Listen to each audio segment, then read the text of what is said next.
Namo Myoho Renge Kyo, Namo Myoho Renge Kyo, Namo Myoho Renge Kyo. Hello, friends. I hope this finds you safe and in good health. We continue with Chapter 8, 500 Disciples Receive Prediction of Anuttara Samyak Sambodhai. I want to take just a moment just to share a thought with you. I was watching the sunset, and all the beautiful colors, and the analytical part of me wants to break down why those colors are there, what's in the atmosphere, clouds, smoke, whatever. But just appreciating, just kind of the subtle awe that we feel, really not just in our minds but bodily, of just this ephemeral moment. It really is. And then the thought crossed my mind, kind of a samsaric thought, actually, that I was going to miss it when it was gone. And then I thought about that thought, and there's something about sunsets that, whether we think about it explicitly or not, the fact is that we know that it's happening and changing moment to moment. Yeah? We may not think it in those terms, but we know if we stop watching, it may be gone. And that we're so fortunate to have caught it while it was happening. Because had we been doing something for just a minute or two, we might have missed the whole thing. But we just happened to look at the horizon as the sun was setting, and maybe we had the fortune to tell our friends or our loved one, or maybe we're just alone, to think, oh, it's going to happen any minute now. Let's just sit here and calmly focus on the horizon and watch it come about. Those are special moments too. But my point is, from the beginning through the sunset, as it changes to its disappearance, every moment of that sunset is special. Every moment is a different sunset. We know this. We sense it. We sense the incredible fortuitousness, the opportunity of it, the preciousness of it, and the loss of it. Because with every successive moment, oh, wow, look at the colors coming up over there too. And it's dissipating over there. There's this constant discovery, deep appreciation, love, you might say, and loss, and a little bit of grieving. Oh, it's over. It's still very pretty. Yeah, but it's not what it was. Yeah, you're right. It's still pretty. Look, it's going. You could almost watch the moments of change in a sunset. And I thought that, it's just it's so obvious. No matter what your culture, your language, your sex, your pronoun, your political, none of that matters. Every human being, and probably some animals, understand, without having it explained to them, that this is a happening, constantly changing thing, and there's just this small window of opportunity to observe it, to witness it. Right? Now comes the Buddhist part. All that Shakyamuni is asking us to do is really that simple. To see with those same eyes and mind that watches a sunset, that your friend, that you, that your guitar, that your country, that your environment, that the seat I'm sitting on, oh, mouth isn't working well this morning. All of it is like that sunset. All of it. It's currently just like that sunset.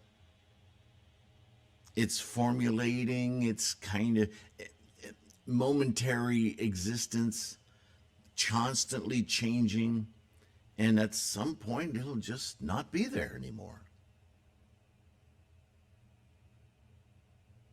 And like the sunset, you don't want to miss a moment.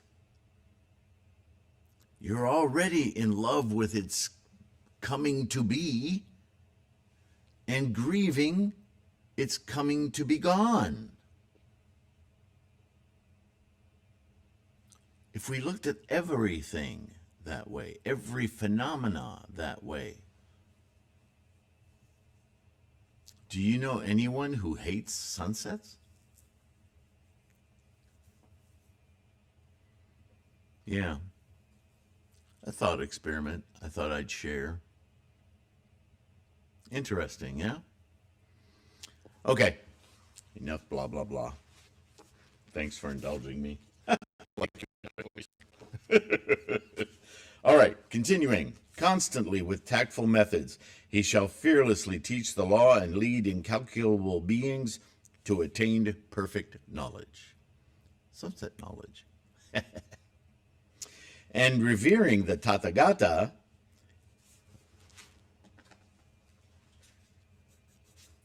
and guarding the treasure of the law, he shall afterwards become a Buddha, whose title will be Law Radiance. His domain, named Excellent Purity, will be formed of the precious 7 jewels, and his kalpa will be called Jewel Radiance. His bodhisattvas, a great host, infinite kotis in number, all accomplished in great transcendent faculties and perfect in dread powers. Is that right? Dread powers? Will fill that domain to the full. I have to look that up. Numberless also will be his Sravakas, students obviously, with the 3 clear views and 8 emancipations who have attained the 4 unhindered wisdoms. Such will be his monks. All the living in that domain will be free from carnal passions, pure and born by transformation, adorned with all the signs.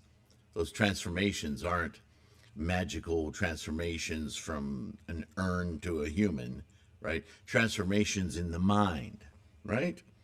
From ignorance to Shravaka, through so on and so forth, right? Joy in the law and pleasure in meditation shall be their food, with no thought of other. No womankind will be there, nor any deluded and malicious ways. And I think by womankind, he's not speaking of women, the sex, so much as he's talking about the distraction of fornication, right? The thing that we're bred to breed, that our human Saha world existence depends on that samsaric mind. But also that samsaric mind is what impedes, isn't that a conundrum, our maximal joy, right? Like Nichiren said, go home, Shijo Kingo, and make love to your wife, and the both of you, while you're in the act, look in each other's eyes and chant. This sounds so simple, but I guarantee if you try it, whatever drives your lust will disappear. It will be a very strange occurrence. It's very difficult to chant and be in the throes of lust and sexual samsaric reality to make that mental shift to where you can chant and be in the act of procreation without all of the regular samsaric motivators. Don't drive yourself crazy doing it, but you may try it just to see, wow, the mind really does work differently when you awaken the Buddha eye. The perceived craving and needing that drives most of our sexual lovemaking just halts. Now what? There has to be a different motivation, right? To be in that moment of joyful being, you would think, well, that should be easy. Try it.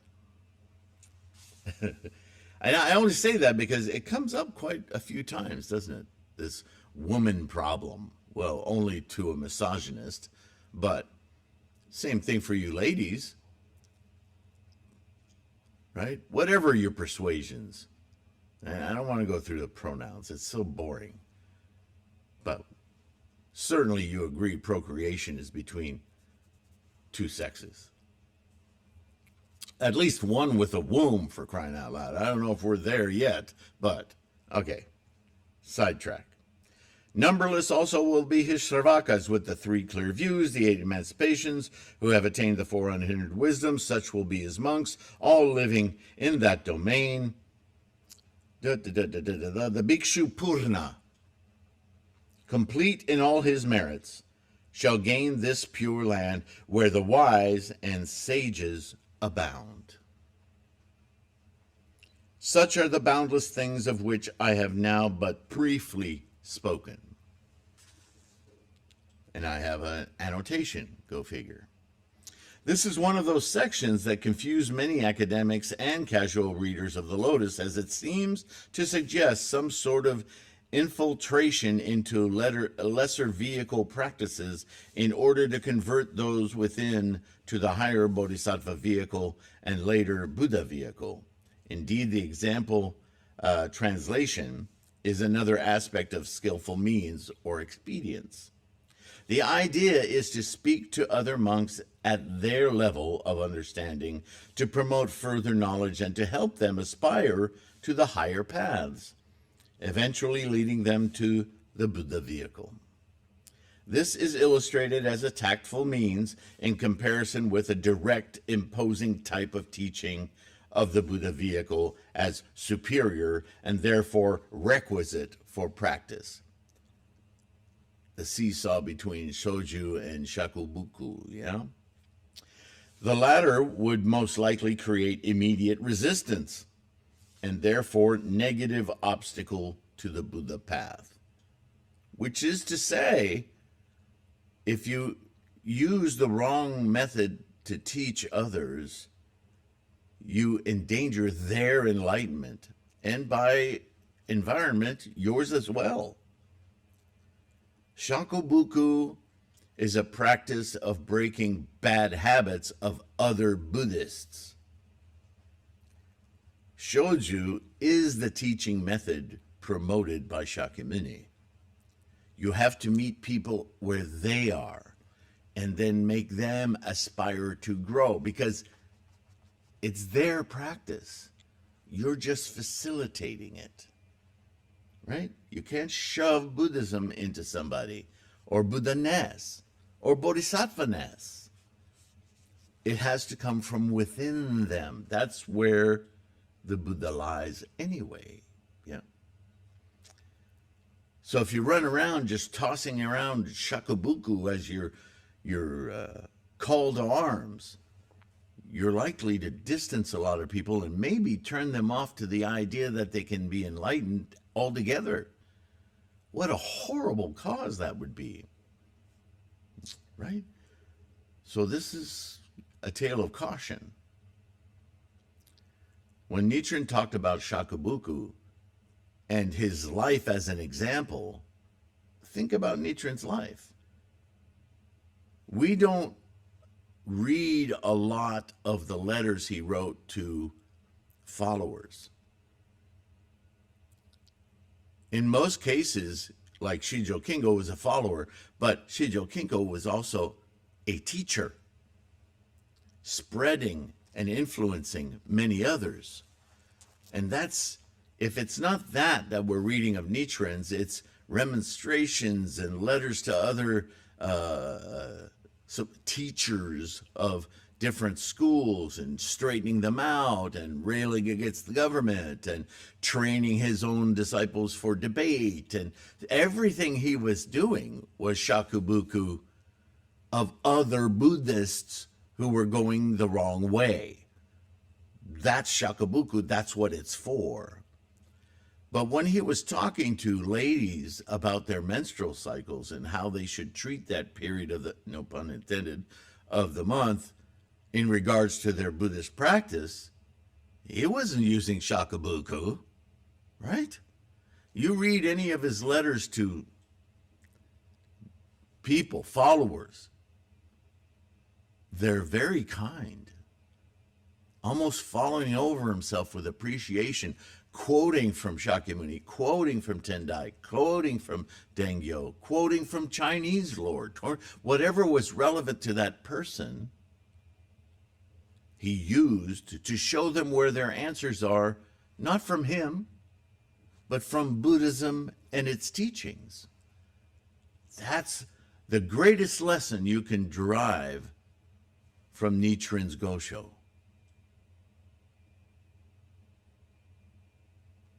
Makes sense. And he tells us in the Gosho, do as I do. He's our mentor, our exemplar. Is he our teacher? Only in that he teaches to use the teachings. And whenever he talks about himself, he's using the story of Nichiren as a proof of, once again, quoting the teachings and indicating how his life mirrors what the teachings say.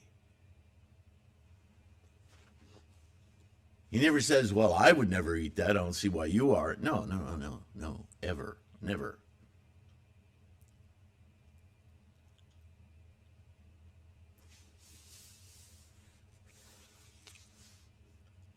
Then the 1,200 arhats of self-reliant mind reflected thisly. Delighted are we to gain this unprecedented experience. If the world-honored one would predict for each of us our future destiny, as for the other great disciples, how glad should we be? The Buddha, knowing the thoughts in their minds, addressed Mahakashyapa. Now, again, this frustrates me. I understand the storytelling, I do.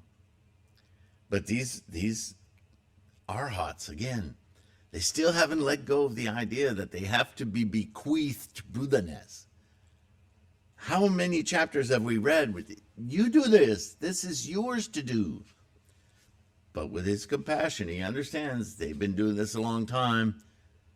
And so what harm could it be? I'll tell them, I'll give it to them, but I'm not. He doesn't have to give them permission to become enlightened. For crying out loud, you've had my permission since day one. Just do it. But okay. I mean, I don't think I'd have that much patience. These 1,200 arhats, he says to them, let me now, in their presence, and in order to predict for them, he's letting them know, perfect enlightenment. Okay? Amongst this assembly, my great disciples, Kaudinya Bhikshu, after paying homage to 62,000 kodas of Buddhas, will become a Buddha whose title will be Universal Light, Tathagata, worthy of praise, all-wise, perfectly enlightened in conduct, well-departed, understander of the worlds, peerless leader, controller, teacher of universal realms of influence and men, Buddha, world-honored one. Now, do you see, it's kind of clever. If I'm going to have to predict your enlightenment for you or give you permission to do same, let me first say that after you've basically converted hundreds of thousands of people, then you'll become Buddha. Gotcha. Right? set about the true work of a bodhisattva, a lotus bodhisattva, who knows enlightenment in your own mind and helping others to achieve it, well, then you can become a Buddha. Wink, wink. It's not a deception. He's not lying, but he's saying, if you're going to force me to tell you what you should already know, let me put a caveat in there that says you need to do the work, which is true anyway. That's Buddha wisdom.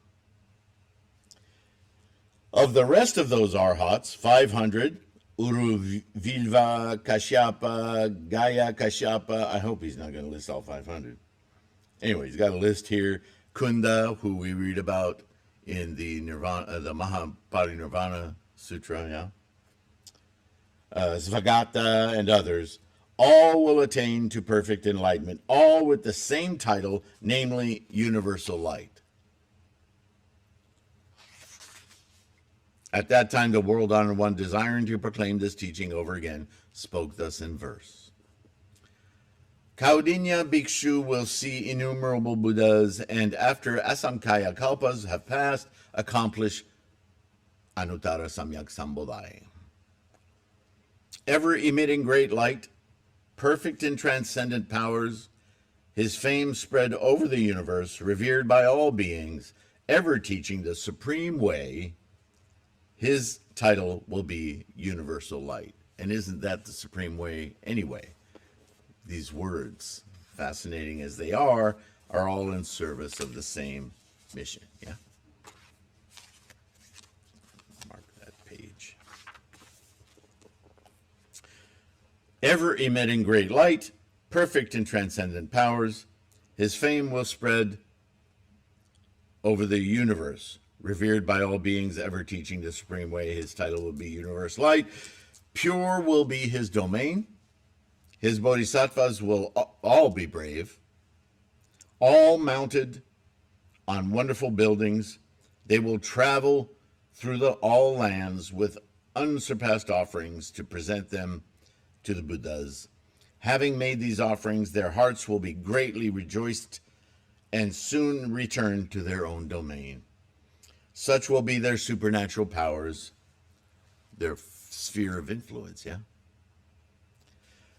That Buddha's life will be 6 myriad kalpas. His right Dharma law will remain twice his lifetime, and the semblance law double that.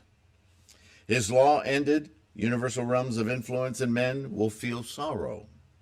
500 other bhikshus, one by one, shall become Buddhas, with the same title, Universal Light. In turn, each shall predict, saying, after my extinction, so-and-so shall become Buddha. The world which he instructs shall be as mine of today. So there will be this continuance of the teaching of this perfect law through this lineage of influence from one to another. The splendid purity of their domain and its transcendent powers, its bodhisattvas and shravakas, its right dharma and its semblance dharma, the length of its kalpa period, all will be as that above stated. Kashyapa, you now know. Of these 500 self-reliant ones, the other band of sravakas will also be like them. To these who are not in the assembly, do you proclaim my words? Thereupon the 500 arhats present before the Buddha, having received this prediction, ecstatic with joy, instantly rose from their seats, went before the Buddha, made reverence at his feet, repented their errors, and rebuked themselves, saying, World-honored one, we have constantly been thinking that we had attained final nirvana. Now we know that we were just like the foolish ones. For what reason? Because we ought to have obtained the Tathagata wisdom, and yet we're content with inferior knowledge. Yeah, why'd you do that? You're just now realizing it? But that's okay. That's what this sutra is about, getting you unstuck.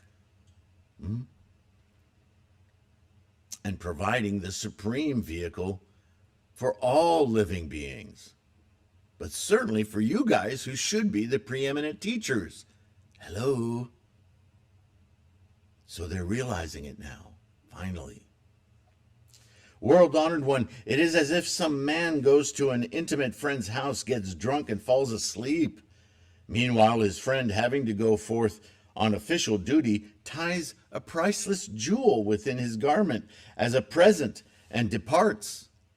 Do you remember this parable? The man, being drunk and asleep, knows nothing of it. On arising, he travels onward till he reaches some other country, where for food and clothing he expends much labor and effort, right? Kind of like the son that ran away from his dad and sees himself as unworthy of anything more than just eating for food and shelter. Laboring for food and shelter. And undergoes exceedingly great hardship and is content even if he can obtain but a little. Later, his friend happens to meet him and speaks thus, "My friend, sir, how is it that you have come to this for the sake of food and clothing, wishing you to be in comfort and able to satisfy all your five senses, your skandhas? I formerly, in such a year, in such a month, on such a day, tied a priceless jewel within your garment. Now, as of that day, it is present there, and you, in ignorance, are slaving and worrying to keep yourself alive. How very foolish. Go you now and exchange that jewel for what you need, and do whatever you will, free from all poverty and shortage. I gave you the highest opportunity you could have for every comfort you could wish for, and you didn't even search your own jacket. You just slovenly went along, slavishly working, thinking yourself incapable of reaching anything better, all the while having this priceless jewel right there in your pocket." Gosh, how pathetic.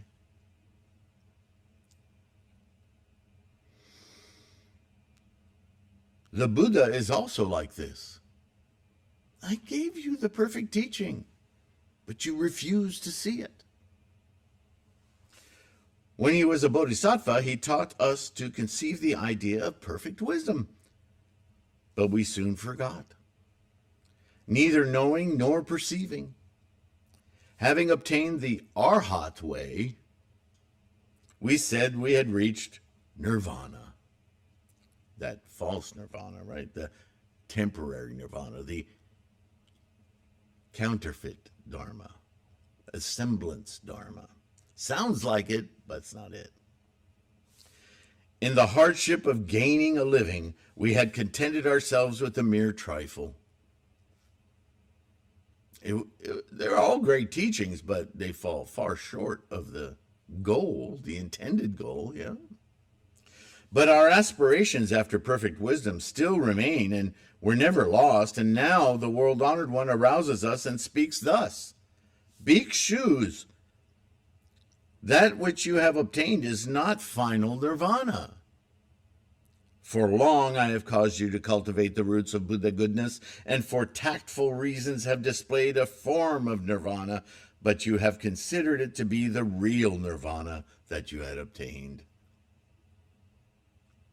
World-honored one, now we know we are really bodhisattvas, predicted to attain perfect enlightenment. For this cause we greatly rejoice in our unprecedented gain." You should also lament the wasted time, but thereupon Ajnata Kaudinya and the others, desiring to announce this meaning over again, spoke thus in verse: "We, hearing his voice predicting for us unsurpassed comfort, perfect enlightenment, rejoice in our unexpected lot and salute the all-wise Buddha. Now, before the world-honored one, we repent our errors." There it is. "Though countless Buddha treasures awaited, with but a trifle of nirvana, we, like ignorant and foolish people, were ready to be content. Well, this is our lot. It is like the case of a poor man who goes to the house of a friend. That friend, being very rich, sets much food before him, a priceless, precious jewel he ties in his inner garment, secretly giving it and departing, while he sleeps on unaware. The man, when he arises, travels on to another country in search of food and clothes to keep alive, suffering great hardships for his living, contented with ever so little, wishing for nothing better, never perceiving that in his inner garment there is a priceless jewel. The friend who gave him the jewel afterwards sees this poor man and, bitterly rebuking him, shows where the jewel is bound. What are you doing? Look, you have all of this wealth. Don't stop living like this. The poor man, seeing this jewel, is filled with a great joy. Rich in possessions of wealth, he can satisfy his five senses. Unfortunately, as we know, satisfying those five senses is also a trap, yeah? The skandhas. But never mind, the story still holds. Such were also we like this. In other words, the arhats, by that story, by that parable, that story, admit that what they thought they had achieved as enlightenment, well, nirvana, was no better than somebody who was looking to satisfy the five skandhas. This is what I keep saying. They talk about their last body, but they talk about it like it's some great thing. They're still satisfying their skandhas. And they're admitting it literally right here. For long has the world-honored one always pitied and taught us to cultivate the highest aspiration. We fell short. But because of our ignorance, we neither perceived nor knew it. Gaining but a little of nirvana, contented, we sought no more. Now the Buddha has awakened us, saying this is not real nirvana. Only on attaining the highest Buddha wisdom is there real nirvana. Now, having heard from the Buddha the prediction and its glory, and the command we receive in return, or in turn, body and heart are full of joy. Now we really have something to accomplish. Isn't it something to have aspiration in our hearts? I'm saying this. And I have a little note here at the end. The jewel sewn into the garment is understood to be the jewel of Buddhahood, to be used in support of the pain-free life of perfect enlightenment. The story demonstrates that this jewel of Buddhahood is constantly with us, but remains untapped, unused, due to our ignorance and constant distractions of samsara. That's a very powerful lesson. Not a wasted chapter. Next is chapter 9. The prediction of attainment of perfect enlightenment for arhats specifically. But no doubt another lesson from another point of view. So that will be equally useful, I'm sure. Chapter 9 coming up next in this series, after which things start changing very quickly. So let's get through chapter 9, and then we'll start moving into a paradigm shift in the Lotus Sutra, yeah? I'm ready for it. In the meantime, thank you. Thank you for listening. Thank you for being here. Thank you for your support. Even if all you can do at the moment is like and subscribe, a few seconds of effort is very important for the channel to grow, to gain access, more people to this resource, not just the videos, but the free podcast, the Threefold Lotus website with tons of information there that you can download, print, use for your study, for your teaching, so on and so forth. The bookstore, the mandala store, all of it. All the links in the description, along with Patreon and PayPal, so that if you can help support this channel financially, that's huge. And several of you are doing that, and I can't express my gratitude, so thank you. For all of us, right? In the meantime, please take care of your health. Oh, what was that? Please take care of your health. Keep your practice strong. Really enjoy it, right? And I will see you in the next one. Okay? Bye for now.